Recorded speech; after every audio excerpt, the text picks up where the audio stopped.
After Gurdwara was targeted by Pakistan, today prayers have resumed at the same Gurdwara. This serves as a powerful symbol that Pakistan's ceasefire violations cannot break the spirit of the Indian people. 7:30 a.m. in the morning when Pakistan resorted to firing heavy artilleries on the civilians in Poonch, and one of the shells that fell exactly here in the Gurudwara Poonch. When we know the casualty gone more than a dozen in Poonch, there was one shell that fell right here, and the magnitude of that explosion that took out almost everything around, and the splinters, the shrapnels that fell all over here in Gurudwara. And look at these marks of the shrapnels. So all these glasses were broken. They deep penetrated even the metal windows here in the Gurudwara, and the piece of the shrapnels can be visibly seen here in the Gurudwara premises. And just 24 hours of the Pakistan's provocation, indiscriminate shelling in Gurudwara, it is the faith of the people, it is the patriotism of the people of the Poonch. They are giving tough response to Pakistan that they are not going to deter. It's the sense of patriotism. The Gurudwara this morning yet again opens for the prayer, for the people, Vaheguru chanting.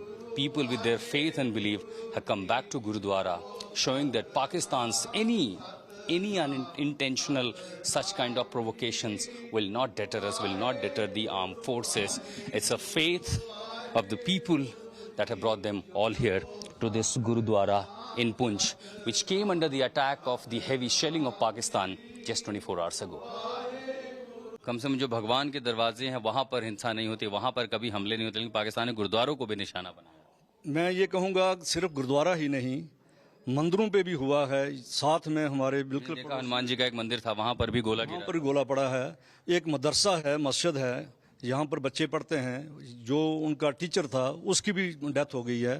तो पाकिस्तान ने किसी को नहीं बख्शा, चाहे वो मंदिर था, मस्जिद थी या गुरुद्वारा था। कितना बड़ा संदेश आज पुंछ के लोग इस गुरुद्वारे को दोबारा खोल करके दे रहे हैं। 24 घंटे पहले बड़ा हमला और 24 घंटे बाद आज ये भगवान का दरबार फिर से खुल गया। हम मैं यहाँ का ग्रंथी हूँ पुंछ में, तो ये अपना कल ये आसा हुआ था, हम इधर ही थे साथ में।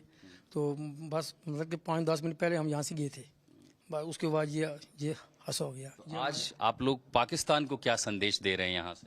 पाकिस्तान को क्या बोलेंगे, हम तो कुछ नहीं बोल सकते उसके बारे में, उसने गलत किया। जो हम अपनी एडमिनिस्ट्रेशन को, जो हिंदुस्तान की हुकूमत है, इनसे ये रिक्वेस्ट करेंगे कि इन्होंने, जैसा मीडिया पे हमने सुना है कि आतंकवादी जो ठिकाने थे उनको हिट किया है। ना ही हिंदुस्तान की फ़ौज ने पाकिस्तान की फ़ौज पे हमला किया, ना ही सिविलियन की किलिंग की।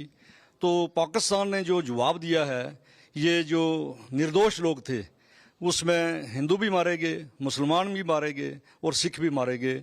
तो हम अपने बच्चों की भी मौत हुई है इसमें। 2 बच्चे, मैं स्कूल में मास्टर हूँ, तो हमारा एक लेबॉर्ट्री वॉरियर है, वो अपने बच्चों को क्राइस्ट स्कूल से लेके अपने घर जा रहा था, तो वो ट्विंस थे।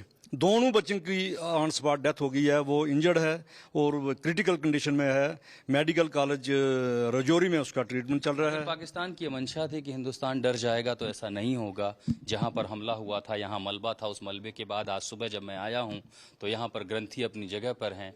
बाबा का दरवाज़ा फिर खुल चुका है, पूजा अरदास यहाँ फिर से शुरू हो चुकी है, और संदेश तो साफ है, आतंकी हमलों पर कार्रवाई होगी। अगर हिंदुस्तान पर हमला होगा तो हिंदुस्तान जवाब देगा, और अगर पाकिस्तान कार्रवाई करेगा, इस तरह की नापाक हरकतें करेगा, कम से कम हम डरते तो नहीं हैं।